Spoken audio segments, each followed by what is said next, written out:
नेताजी पालकर. वेग. ज्याला पकडू शकत नव्हता शत्रू.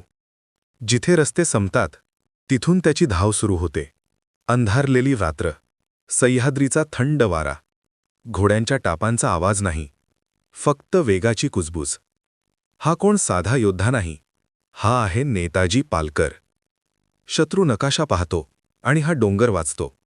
जिथे मुघल फौज थांबते तिथे तो पुढे निघून जातो.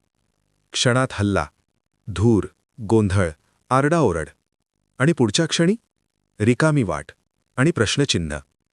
तो आला कधी, गेला कुठे? उत्तर कुणाकडेच नाही. पुरवठ्याच्या वाटा छाटल्या, पाठलाग करणाऱ्या फौजा चुकवल्या, थेट युद्ध न करता शत्रूला थकवून टाकलं. वेग हे त्याचं शस्त्र, डोंगर हे त्याचं कवच, आणि वेळ स्वराज्यासाठी जिंकलेला श्वास. जिथे शत्रूचा पाठलाग थांबतो तिथून इतिहास सुरू होतो. वेगाचा अधिपती, पाठलागाचा शेवट, नेताजी पालकर. पुन्हा भेटू पुढच्या भागात.